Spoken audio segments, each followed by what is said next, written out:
Let's rock and Let's roll. do this. Welcome back to another episode of Sex, Drugs, and Soul. Today's episode, Tantric Daddy Take 2 with Dennis Hall. Brought to you by Existential Crisis. Yeah, there's been a lot of that. Yeah, no, so you're asking like how I felt before we came on, and I haven't answered you yet. And I'm like, because I'm feeling like I'm feeling all of the things. You know, like I was driving here and I was like, oh, wow, that's really pretty. Like just the trees, how they meet the water with like grief of my grandmother, with what feels like sometimes conflicting desires. Notably, sometimes the ones where I'm like, yes, I do want to have impact and be visible and inspire people.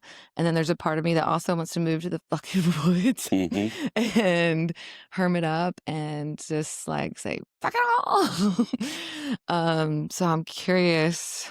I mean, like those, yeah, I'm like, how do they both coexist? And maybe it's like creating space for one another, or those spaciousness times. But how are you feeling? Are you feeling any of those conflicting? How do you navigate those desires or something? I a little bit of that myself. Yeah. I've made some big, bold moves in my personal life and in my business in the last, I don't know, month or 6 weeks. And I feel like I want to say that differently. I really think it's common when you take on something new or when you step into a new space or you kind of level up that you feel the weight and the responsibility of that change before you feel the benefit of it, even though you know it's right. Oh, I mean, I don't know if that's how it is. I'm saying you, but that's how it felt for me. That's how it's yeah. felt for me is like I'm making big, bold moves, doing these things like, and I'm kicking ass and taking names and it feels great. And it comes with a lot of new responsibility. Yeah. Some of it that I was prepared for, and some of it I'm like, what the hell is this? And there's a retraction with that of just like, I just have to take on the responsibility first. But I think that's just common, and being able to regulate my nervous system through that is part of the deal, And Yeah. some of that means just like you just feeling, being like raging against it, like, fuck this. I don't want to deal with this shit today. Yeah. Today I really wanted to stay in bed. Yeah. And get out of it. And I told you, I was like, I don't know if I want to cry or punch something or both at the same time. Right. And maybe that it kind of like, as you were talking about like the pushback or responsibility, it made me think of Resistance from The Artist's Way, or not The Artist's Way. Is it The War of Art by Stephen Pressfield? It is The War of Art. Yeah. Yeah. Where he talks about how the more resistance you feel, like the more significant it is for your life journey or to your transformation. Yeah. Yeah, the closer you get to the top, the harder it is, right? The air gets thinner, the incline gets steeper, and you just keep going. I mean, that's at every level, at every step, it's another test of resolve.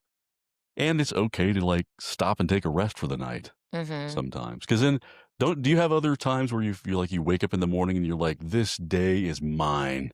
I get the world by the ass, Yeah. and then the next, like 2 days later, you're like, what was I thinking?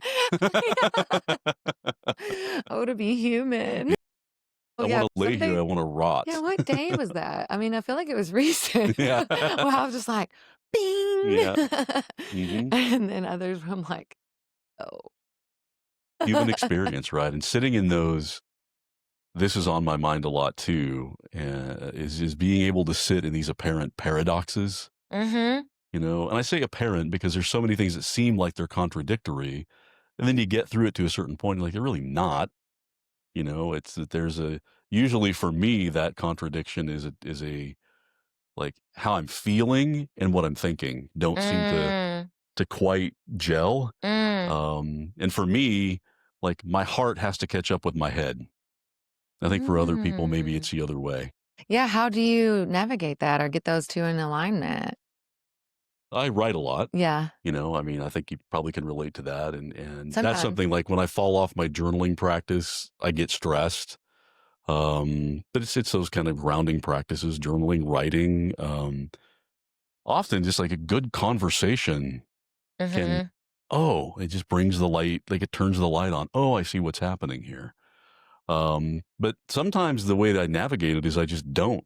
I'm just like, okay, well, this hurts. This is painful. This is annoying. And I still have things I got to get done. Mm-hmm. Or sometimes this hurts and it's painful and I got things I got to get done and I'm not going to fucking do them.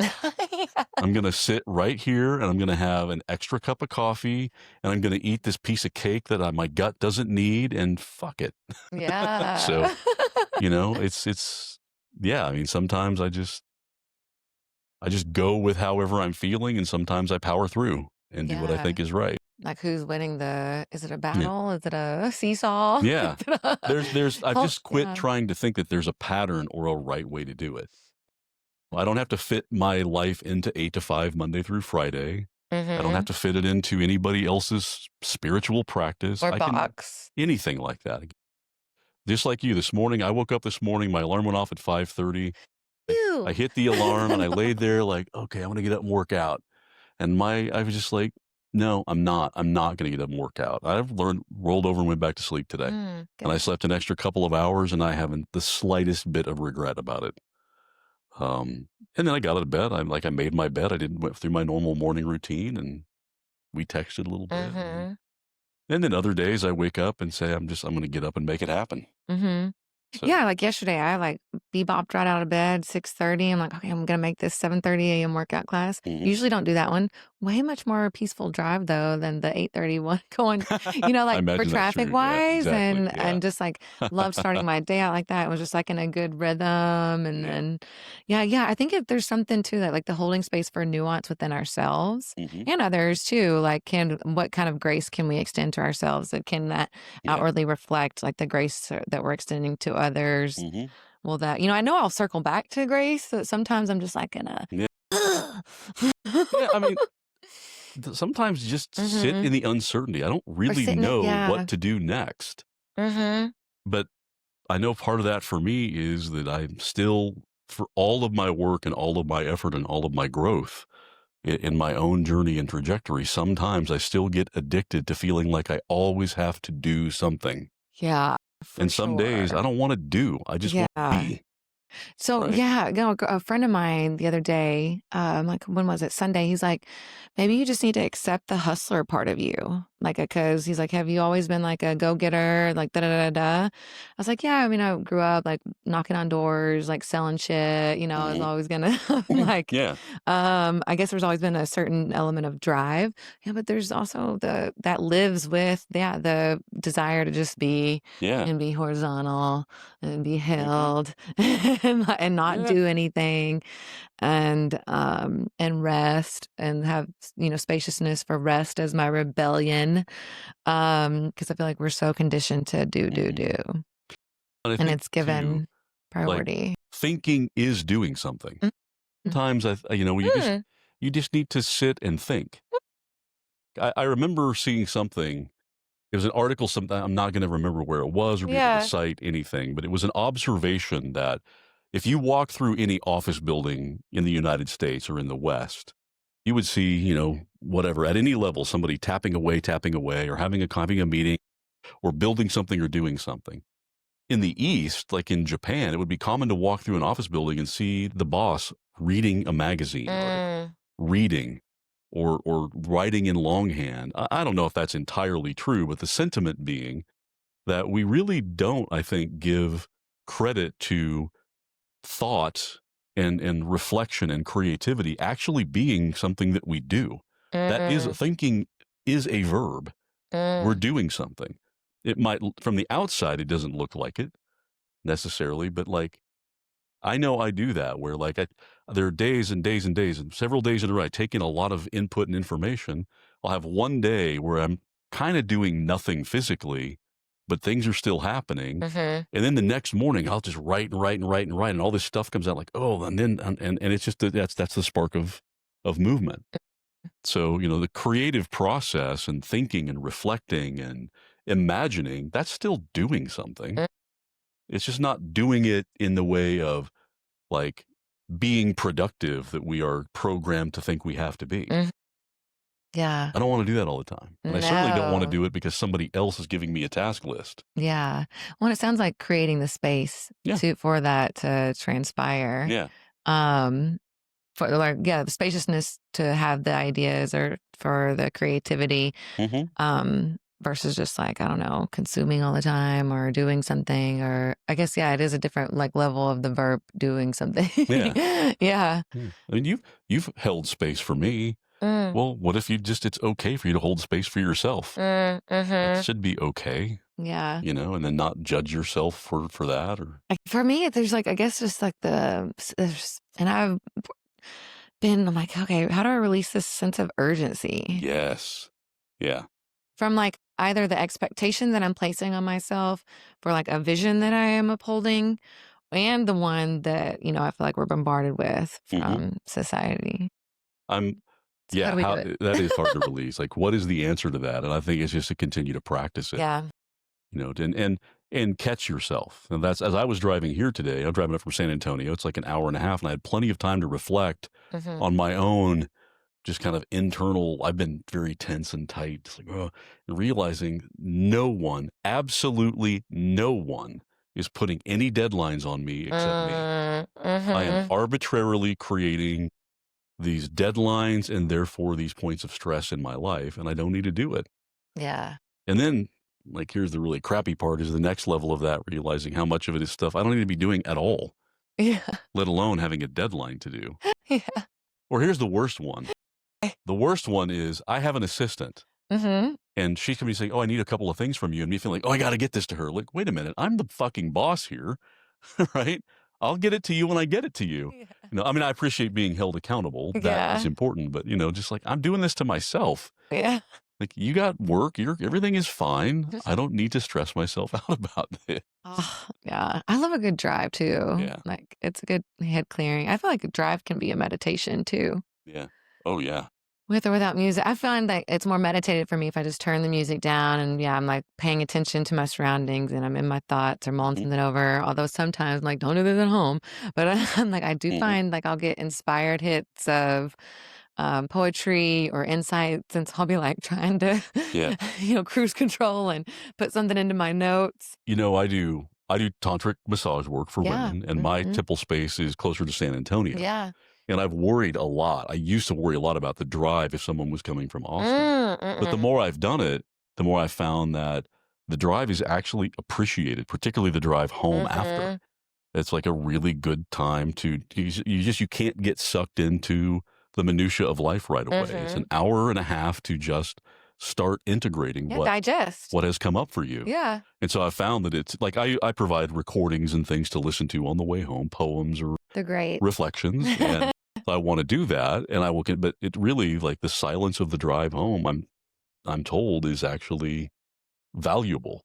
Mm-hmm. The drive in, I get mixed results because some people are coming in Feeling nervous. really nervous, and it's just extra time to be in their head, and others are like, I think it speaks to the amount of care, though, that you put into something whenever you voice memo something or send a poem or a little, something you wrote for the drive in and for the drive home. It's like, it's not just like the time that you're actually in your physical presence. It's like you're held before and after. I Thank think you for that's that. beautiful. Yeah. It's I felt that way. I'm glad you felt that way. Hmm. And I do it. I mean, I want you to feel that. And I do it too because it lights me up to do it. I enjoy it. I enjoy using my voice and the skills and talents I've learned in voice work and acting for these things. But the thing that I love the most is not even the recording, it's finding the right pieces, the right poems, and the co-creation of finding something that either because I found something that fits you or because we found something together that you really like. I mean, it's that process. And that's what really starts my work is the co-creation of the space. Mm. All of it is co-created all the way through. And then that, using the drive in and the drive back as part of that co-creation. That's what I love about it. It's not I mean, it's nice to be able to show off, but it's not to show off.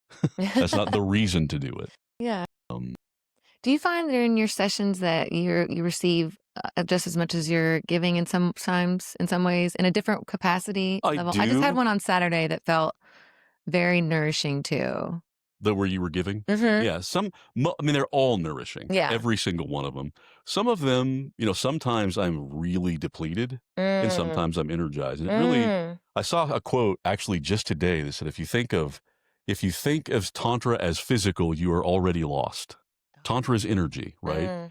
And so it's the energy of the session and what kind of energy came up. Is it energy that we were able to move together, Mm-hmm. or we were able to ground together, or is it energy that I've picked up and that I'm now holding on to? And if I'm Mm. holding on to it, then even if it's good, it can be draining. But the question was, do I get satisfaction? Of course. I mean, the satisfaction of being able to being chosen, I guess, to hold that space and have Mm-hmm. that trust and that opportunity to participate in something so meaningful. Mm-hmm. That's what it's about. I mean, that's what I get out of it.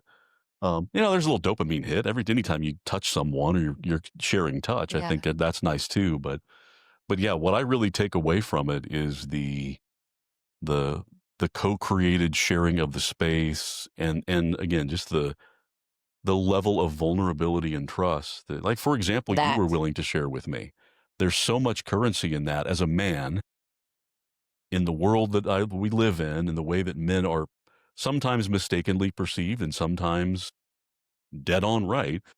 But for whatever reason, without getting into all of those details, it can be very challenging for a woman to trust a man Mm. and be in the presence of a man one on one, and particularly in that kind of situation. So to be chosen and trusted and feel respected in that way is really that is nourishing. Mm-hmm. That's me feeling seen. That's me feeling seen. I feel seen for seeing you, Yeah. and it's a beautiful feeling.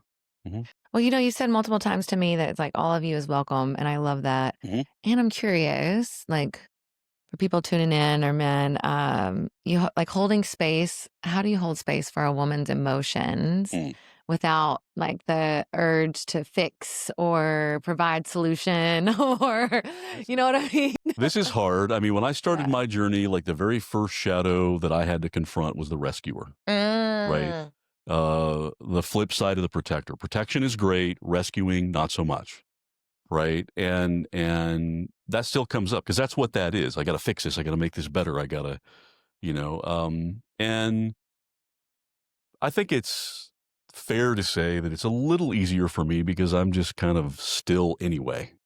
I'm not even when my energy is high, it's not much different than this right here. This is just how I am and how I've always been for the most part. So somehow, for what reasons I can't explain, I'm able to take a lot in and just kind of hold on to it and not. And then I have my own. I guess I'm learning that I have my own way of alchemizing and giving back that energy or grounding it or just getting rid of it. Mm-hmm. So really also just growing up with women, I was raised by, it was a mom and a sister and a grandmother. Women have had a huge influence on my life and just being around them and I'm, I would never say something so arrogant as understanding how they think because I don't even think you know how you think. Do you? None of us know how we think. Men don't either, frankly. But uh, just realizing that the way that women feel the world is different than I do. And it's a beautiful thing. And beautiful things often have, roses have thorns. Mm. And if you're going to be close to beauty, if you're going to be close to the sun, you're going to get burnt sometimes. And just being able to have gratitude for that too, Mm-hmm. right? There's a beauty in your storm. And I'm proud to be able to be a part of it and to be invited to be a part of it because I can be. So it's hard for me to answer the question of how. Um, it's just developing an appreciation for every part of you. Whatever comes forward, if it's real, it's beautiful. And I'm here for it. I Mm-hmm. don't know. I love it all. I can't say there's like a desirable behavior that I would want from you. To me, that starts to get into control, Mm. right? I don't want to control, right? I don't want to control you. I want to experience you. I think women are meant to be experienced, not Ooh. understood. Ooh, I love that. Women are meant to be experienced, not understood. Guess I need to quit trying to understand myself. Mm. Maybe sometimes that is. Sometimes. It's really been interesting to me I've had 25 years in corporate where my job was to predict and think about the future, Mm, right? And always have a plan, project management, always have a plan.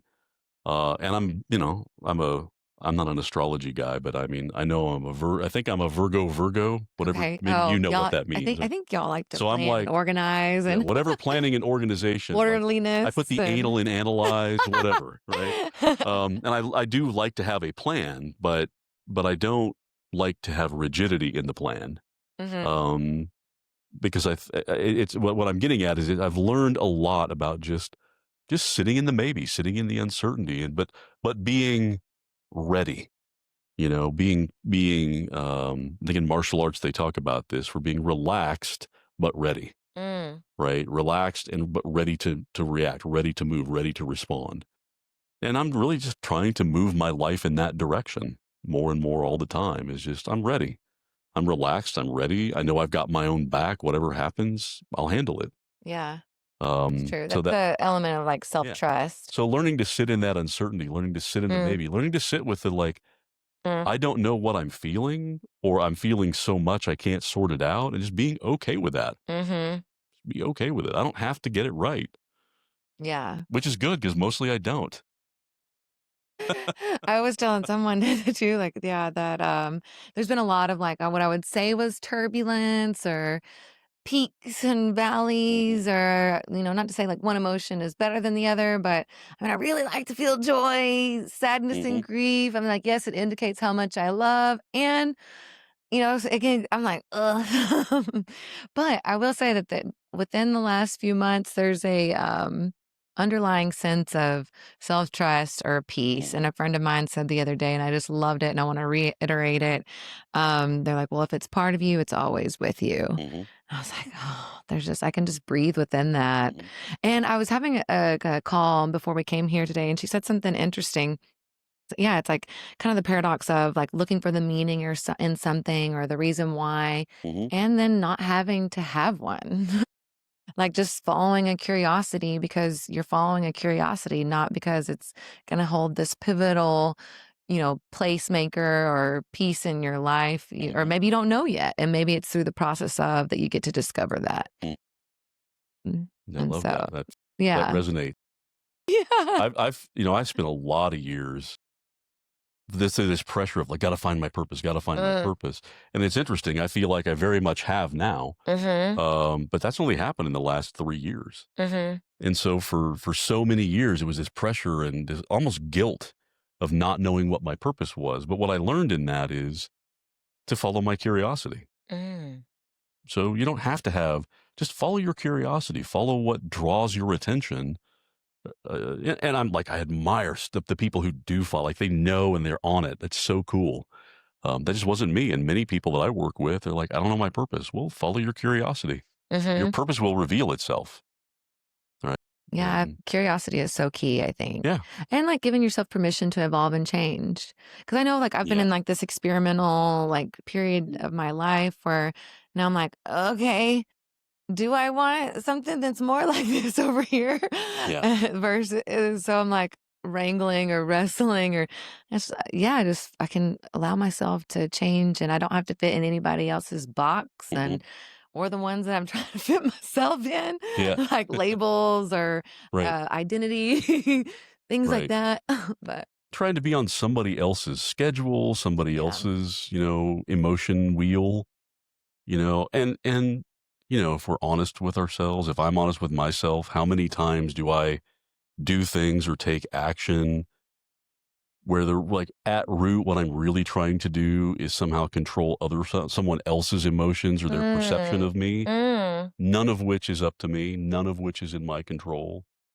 And I'm not doing it on purpose, right? That's the unconscious stuff we want to make conscious. So we don't call it fate. Carl Jung, that's Carl Jung. Where we are taking actions to kind of manipulate the situation and not even really knowing it, and there's what I'm really learning about myself is how fucking arrogant I can be about my ability to influence my surroundings. Now, this is interesting to me because I do believe that we can Of influence, course, yeah, right? Through perspective, yeah, actions, all those things. But we don't have control over the yeah, opinions or perspectives of others, or, I mean, they may, you know, influence or inspire one another, yeah. but Influence and inspiration, yes. Manipulation and control, no. yeah, Right? Again, there's kind of a continuum there, and it's yeah, so easy to slip into, if I just do more, these things will happen. Sometimes that's not at all yeah. the situation. Or it's like, what am I trying to get to on the other side of that? Like, what feeling? Right, If I do all those things, like, right. how do I think that's going to make me feel? Yeah. Like, will I feel more worthy? Will I feel more whole? Will I feel like, that sort of thing? Mhm. Is that what it Yeah. I'm just How spitballing. many finish lines have you crossed in your life? And Thousands, yeah. maybe hundreds of thousands. And are you satisfied? Fuck no. So there's a new finish line, right? I'm like, I need to celebrate those finish lines Yeah. a little Take a more. moment, take your day and just be like, I don't want to fucking deal with anything. I'm going to celebrate this win or this epiphany or this whatever it is. And I'm Mhm. going to, I think that part of my sense of urgency also comes from the times that we're in. And it just feels like everything's fucking chaotic in some ways. And so I'm like, how do I hold my peace within the storm and make positive influence or change within myself or within my surroundings or what I'm creating or putting out in the world to Mhm. have these ripple effects to like maybe, you know, Right. change or evolve something in like a more positive manner. I Mhm. don't. When I was a kid, I was 14 years old, maybe, and I grew up with men who fished. I was a fisherman. Like I went to classes on learning how fish behave and like to be a great fisherman. Wow. I don't fish anymore. Not because I avoid it necessarily. I just don't. But my dad bought a skier bass boat and outboard motor, and that's what we fished on. And I was learning to drive that boat. My grandfather was actually the one teaching me to drive it. In an outdoor, in outboard motor in this boat, it goes this way, but it'll start to drift off a little bit, Mm. and then it'll kind of drift back the other way. Well, I didn't know that, so every time it would drift, I was turning the wheel. It would drift this way, turn the wheel, turn the wheel. I was always like touching the wheel. And my grandfather, this is what he said. He said, "The boat will be fine at idle. You're over controlling it. Mm. Take your hands off the wheel." He made me sit on my hands and just watch. And yeah, sure enough, it kind of went this way and then it kind of just went back the other way. But the general direction was straight in the direction you wanted to go at idle. It doesn't matter what speed you're going. But I think about that all the time, 40 years later, where how often do I find Mm. myself over controlling the boat? Yeah. And that's a little bit, I think, what you're describing. Like sometimes we know this, like sometimes the thing to do is go with the flow. Sometimes the thing to do is paddle against the current with all your might. Mm. How do we know? We just have to check in with our intuition and the value and importance of what we're doing. But my default position now at this point in my life is go with the flow a hell of a lot more often. Mm. Just Yeah. Yeah, go with it. Just let yourself go. Know that you're a leaf on the stream and you'll generally be moving forward. Sometimes you'll get caught in a little eddy and spin in one place, and then you'll break out of that and you'll go. But I'm just I'm if you giggling do over here. nothing, Yeah. you can't do nothing, Yeah. right? But you can't over control the boat. Yeah. No, I was giggling because I feel like I'm in this Jesus take the wheel Right, right. setting or session or time period of my life where I'm like, show me how good it gets. Right. Thank you. Thank you. And then sometimes it's like my fingertips have to be pried from the steering wheel. Right. Yeah. Yeah. And maybe today is more of like one of these numbers. Right. Well, yeah, when you're pried from the steering wheel, is it you controlling it? Or is it you holding on for dear life or both? Or what is that? These are Oh all man. interesting Yeah. analogies. And I think yeah, this is what we're learning as we get like when is it time to let things happen and when is it Mhm. time to make things happen? Yeah. Am I in the period of life where like the acting or the harvest, am I like harvesting now or am I Mhm. still like what is it? Planting the seeds. I've Right. been listening to a lot of Neville Goddard lately, and he just talks about where how if you plant these seeds and do these things, you wouldn't be like digging up the seeds.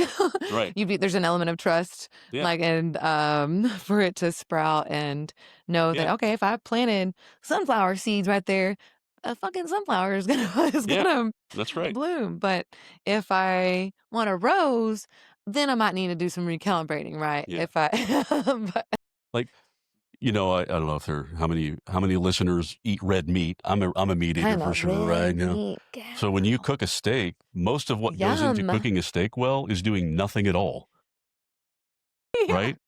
Get the heat right, put the meat on, leave it. For me, it's butter, Yeah. salt, and pepper. Yeah, that's me. That's like Yeah. a little garlic, salt, and pepper. That's what I like. Yeah. And then to cook it, you care how much time. You have agency. Mhm. Get the temperature right. It needs to be on this side for this long. So you have to do something, but you don't overdo it. You don't constantly flip it and touch it and Yeah. mess with it and open the grill cover and change the temperature. Put it on, leave it alone. Yeah, and how do you like your steak cooked? I'm definitely a medium rare. Same, Yeah, same. Now medium I'm rare. hungry. If they're gonna get it wrong, it needs to be rarer, not Yeah, more like yeah. not well done. Do not give me a. Is It's kinda like my analogy with drugs. that You can right? well, I mean, you can always take more, you can't Yeah, take less. exactly. But, No, like, you can always cook it a little if you longer. bring me a steak with no pink in it, you're getting it back. Yeah. That shows me you don't know what you're doing. And, I don't really partake too much anymore, but Yeah, occasionally, yeah, I'll do, like, a little medicine. I don't know yeah. how I got onto this subject, but Right. just following Mhm. the butterflies of our conversation. I love that. Yeah.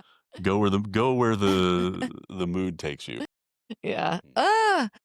Okay, well, let's see if what my notes. Oh, I've been meaning to ask the people that come on, um, which like yourself.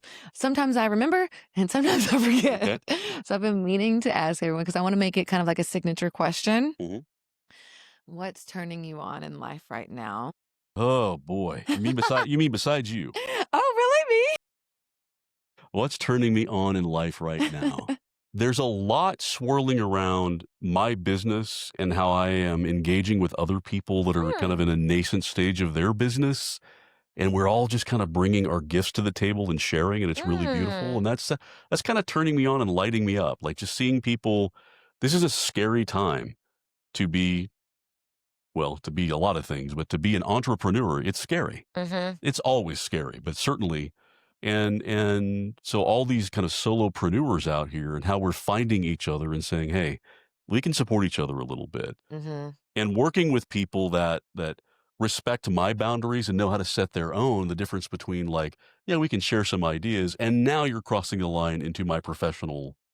Like now you want my coaching or you want my support, Mm. and it's really cool to be with people who are leaning into that their gifts, accepting their courage and having the courage to accept what they have to offer and overcoming some of the saboteurs of what they're Mhm. doing. So that might seem like a trite answer, but that really is kind of lighting me up is just the beauty of seeing people say the way I'm going to respond to the state of things in the world right now is to own my shit and do what I Mhm. can to make things better Yeah. Like how and can try to make at least a little bit of a living out of it. Mhm.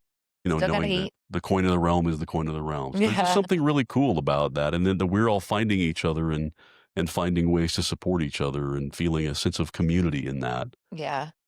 And so, I mean, maybe at bottom, community is lighting me up because Mhm. I'm now leading a community or Cool. stewarding a community. Leading is not maybe the word, but stewarding the community that I took over from Leola. So dope. Uh, I don't so know much more beyond that, so let's unpack it. you'd like to know? Yeah. So Leola, maybe back in June, had decided that she was ready to step away from the Naked Soul Society, which Mhm. is this community that she created over the last 4 years or something, 350, 400 members or something like that, most of them local to the Austin area, um, but a really intentionally well put together community. Yes, she wanted to step away. And the day she said she's kind of done with this, like I was overwhelmed with the knowledge that I had to step up and say, Mm. this can't go away. Like this is such a well curated community and that Leola built so intentionally. And it's just such a legacy. And plus, I mean, like I love her so much. like without her, like we don't even know each other. Yeah. And so it was just this overwhelming feeling. And so I sent her a text and I sent her a voice note and I said, how would you feel about, what can we do to put something together here? Like there's value here. What can we do? And we just started talking about it. And over the course of half of June and July, we put together a deal. On August 1st, she had her last play party and I took over the community and transitioned things into my platform. But I'm just keeping it going. I haven't really changed anything. I just really want to honor the legacy. I want to continue to cultivate this intentional community that she built. I think she has traditionally done like 6 play parties a year. I intend to do a few more than that. And then I'm going to reach out to the community later this year and just poll and say, like, what do you want to do? What more would you Yeah. like to see from this community? How can we co-create something here that is more meaningful? The play parties are great, but 30, 35 people, that's all you get. Well, that's 10% of the community. Could we do other events that are more inclusive with more people? And I think yes. could we offer opportunities for people to share their knowledge with each other? And like what, I think Sounds like a mini festival or something. maybe, or just something ongoing. Or like some like big but I think or bigger meetup or who knows. I feel like the only answer to the ills that we're all experiencing in this world is community. We have one, and it's beautiful. And it's a community of conscious people, respectful people, loving people, and people of integrity. And so it really felt important to me to not have that go away. Yeah. Leola took this over, and when she said that she was, again, this feeling of trust and support, like she was immediately like, oh yeah, I do want that. You are the person. That she's been so supportive and so, and supportive isn't even the right word. I mean, there's just been no doubt in my mind. It's like, yes, you're the person that if anybody's going to do this, I want it to be you. Yeah. And so I feel, but that's also one of those things where the feeling of the responsibility came first.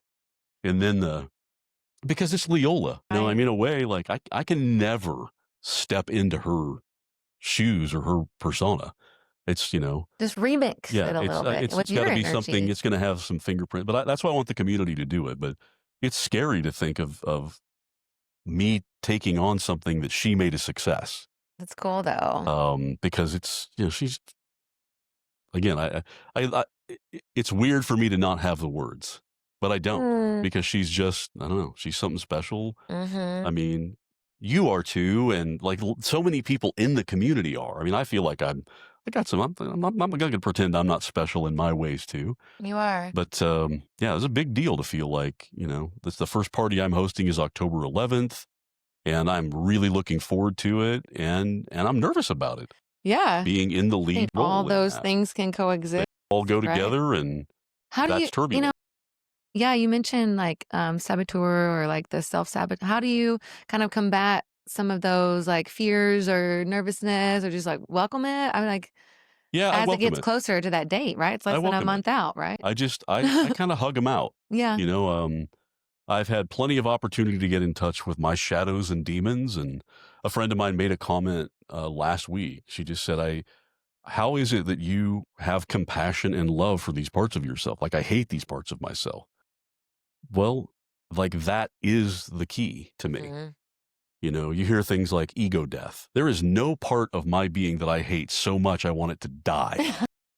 Right? The point is to integrate those parts of yourself. Realize that the nervousness and it's all protections and it's all very normal. And some of it is highly amplified by pain and wounding from a time when we didn't have coping mechanisms. So just take that little child, that little part of yourself that's feeling that way, and embrace her, embrace him. Thank you for protecting me. I hear you. I'm listening, right? I'm not throwing you away. And we're fucking doing this. Like, line up because we're doing it. Yeah. If I'm wrong, you can beat me up later. You always have. Right? But that's not how it's going to be. Like, we're going to move forward. We're not going to turn away from beautiful things and opportunities because they have thorns. We're not going to do that. We are going to lean into the beauty.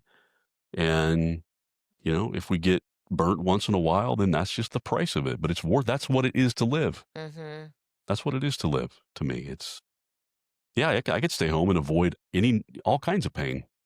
I could also That's it. never see the Pain sun, tolerance. Yeah. never feel the sand of the beach Mm. between my toes, and never feel the wind in my face when I ride a Harley, right? I ride a motorcycle, right? I could not do that. I'd be a lot safer in a lot of ways if I didn't do it. Fucking worth it to me. Mm. So I want to live. I don't care. I care about where things can hurt me, and I'm Yeah. going to pay attention to that. I'm going to listen to those shadows and demons and honor them and have compassion for them, but they do not take the wheel. Yeah.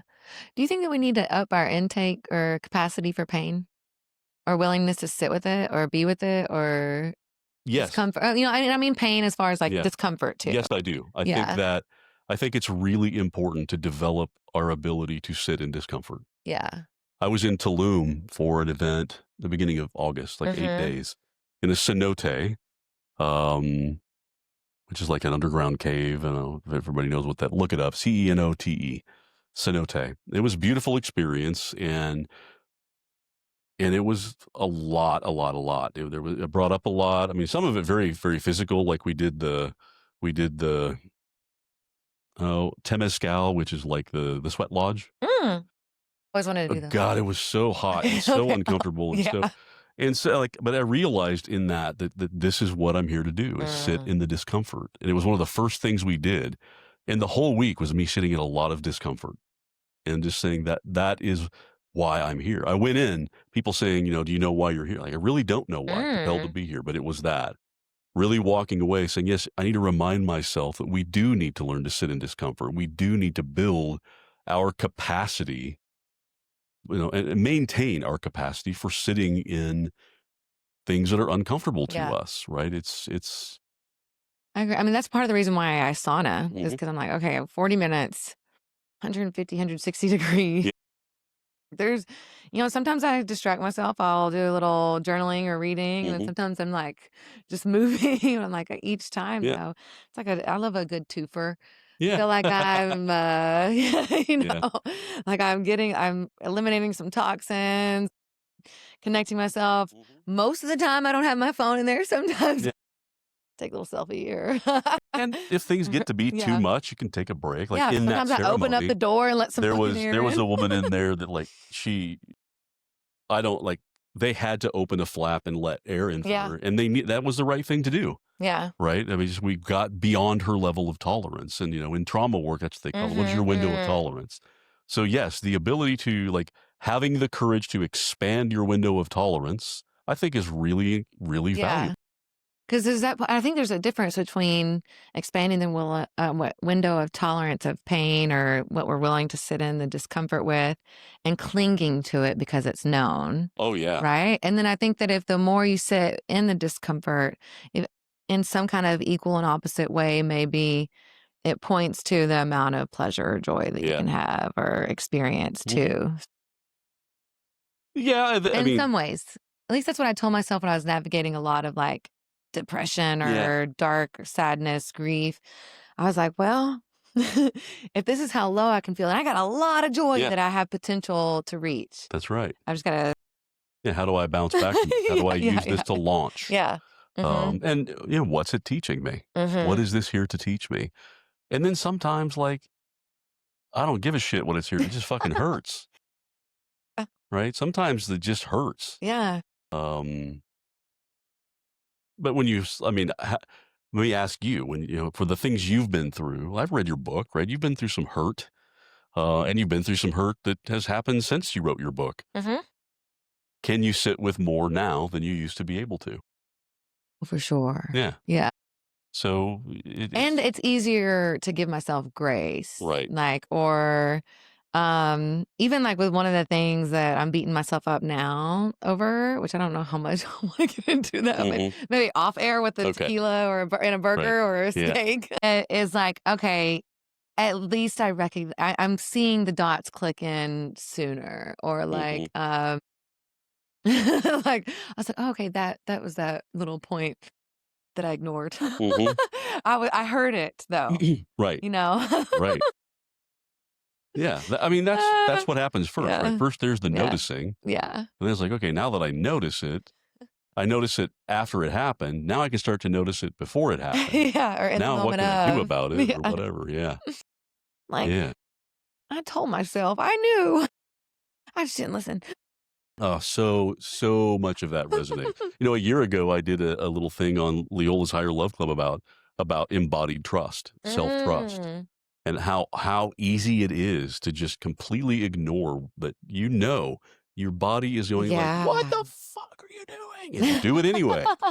And you do it My anyway. And hope weighed yeah, that, yeah, or my desire and my hope, I yeah, think, in a moment for this possible relationship or connection to transpire, yeah, it outweighed my yeah, knowingness or my trust or like my intuition tugging at me. yeah. I have a tenuous relationship with hope.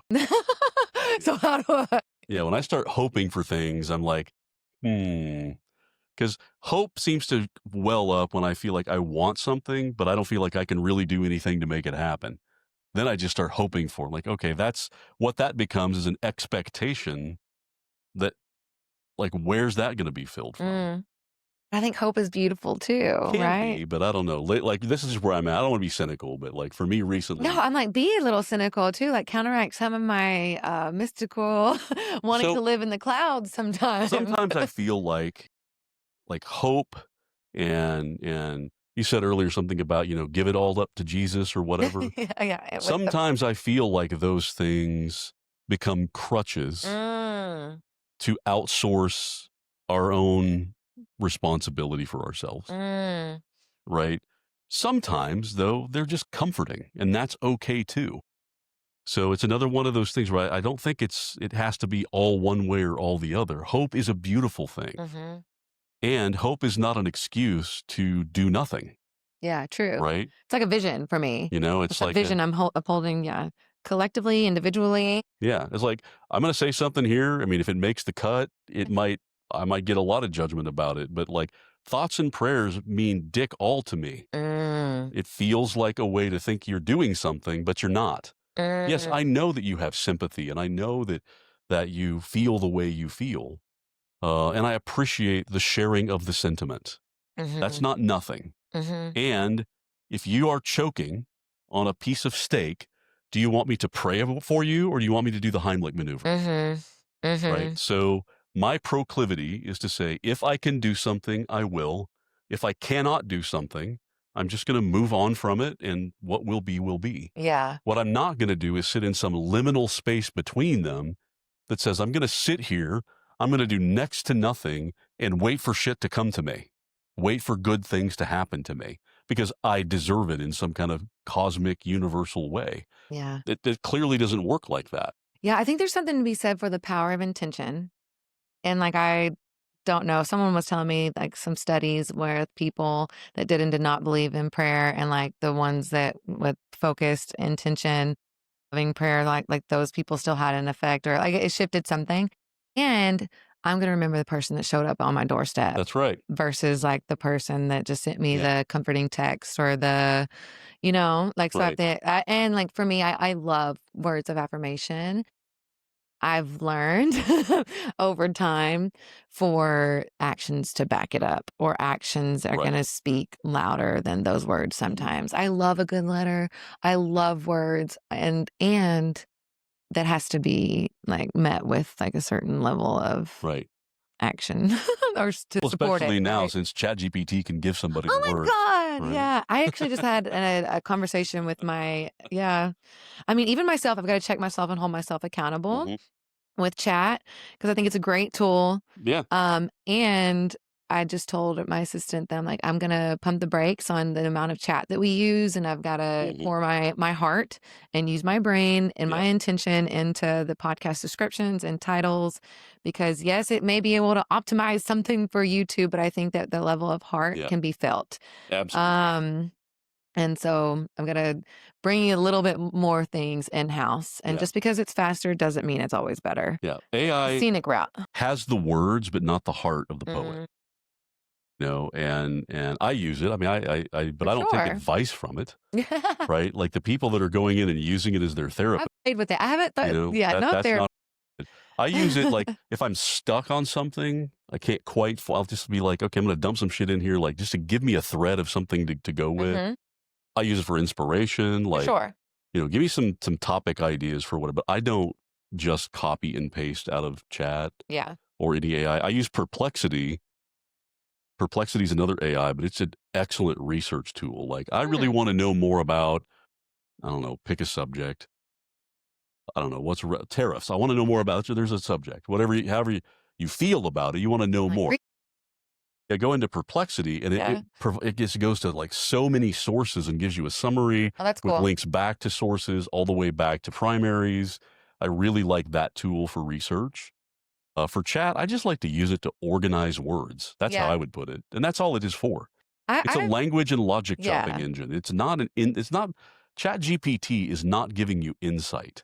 It might look like insight. It might feel like it, but it's not looking at you in the eye and saying, it is logic chopping and language chopping based on all the Mm. shit you fed it. Mhm. It's parroting back what you've already said in different words. Yeah. I did ask it the other day. I used the voice function, Mm. and I was like, "Remind me of my greatness." Right. I I was like, like "Can that. you, like, Yeah. give me a little supportive Yeah. 1 or 2 minute blurb on Well, you can I need call to me for pick me that. up." You Yeah. can call me I for know. that. I Yeah, got you, true. man. Like, everybody, I'm going to break the fourth wall. Y'all can call me. Like, I love to give words of affirmation when they're genuine. So you call me for that. Yeah. I got you. Yeah. I got you, boo. I wrote I a guess whole that was bunch. my hyper independence. I've shared with you some of the memes that I've been working with Uh-huh. Boudreaux. Yeah.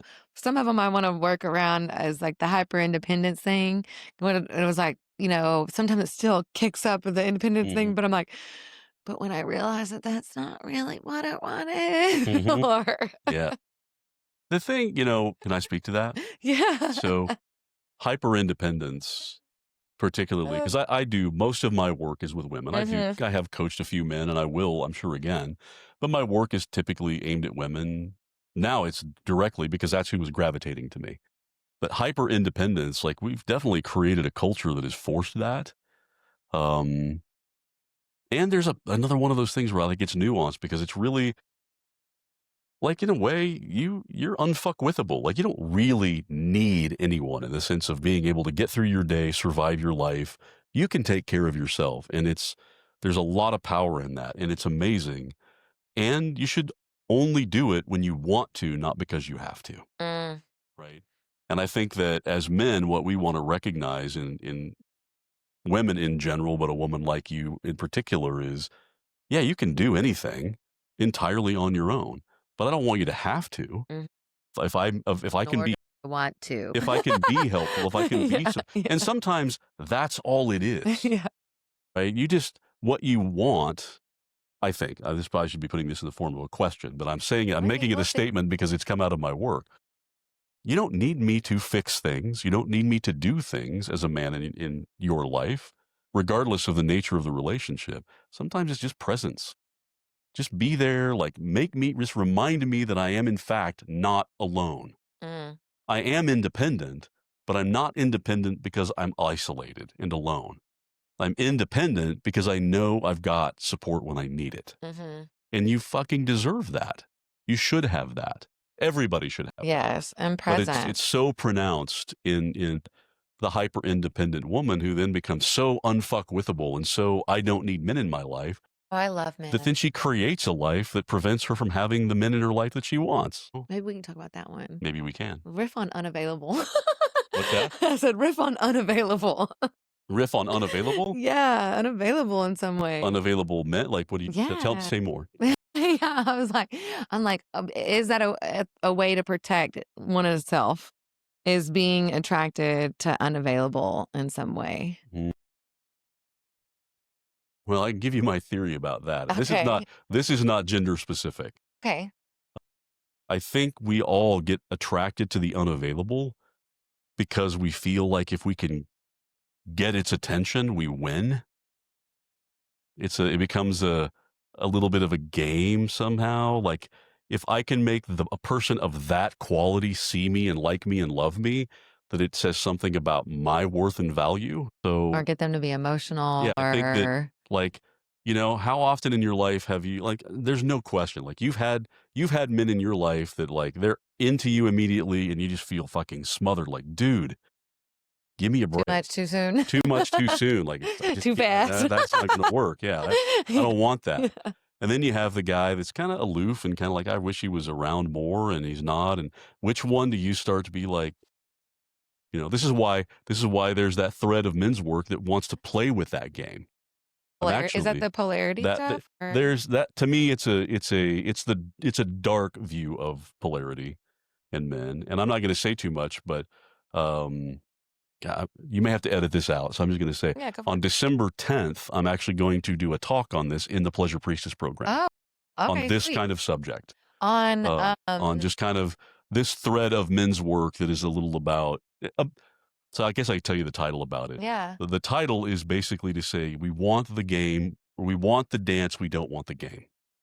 Right? It is Great about title. polarity, Yeah. but there is a lot of popular polarity view, particularly in men's work, that promotes the game, not the Oh, dance. okay. That I should make myself intentionally unavailable to you. Oh, Like that's a yeah. taste of it. Yeah, There's a okay. lot more. Unfortunately, that will not be public. It's only in the Pleasure Priestess program, which you're still You in, can right? join. Yes, I signed up for another So, year. so Deep if you know, in. this is a plug for Leola. Yes, you can totally Um, join us in Pleasure yeah, get Priestess. in the Pleasure Priestess, and I will probably, depending on the response from that, if it's as good as I hope it will be, I will Of probably course. turn that into something more significant because I do Yeah. think there's a lot of polarity teaching, particularly in men's work, that is a little shadowy and dark and not quite. Yeah, games don't feel like it's Yeah, honest yeah, and true. yeah. That's right. And you like energetically, you know it, but it can play on things like that hope, Mm. right? Those feelings that you have. Yeah, the vision that I have. Yeah. So, um, I feel like that kind of got off the topic a little bit about the question. Was the question was I don't really like remember. You get unavailable, lost in the being sauce. unavailable, Oh, and yeah. oh, it was about like the draw to the unavailable. Oh, yeah, yeah. Yeah, I think we just like you see someone, you feel someone, and you're like, ooh, like if I could just get their attention, if I could just get them to want me. Yeah, I think, for me, there's a piece of it too. Like, my dad was a little bit emotionally unavailable. Mm-hmm. And so I read this book called Getting the Love You Want by Harville Hendrix. And he talks about how a lot of times we're attracted to our people that have the traits or qualities of our primary caregivers because we're trying to rewrite a script. And if they say, if I can get that new person to be emotionally available or be this, then it's kind of repairing or rewriting that narrative. I don't know. I heard someone say one time that when you meet someone who feels like your soulmate, you meet this man, oh, it's my soulmate.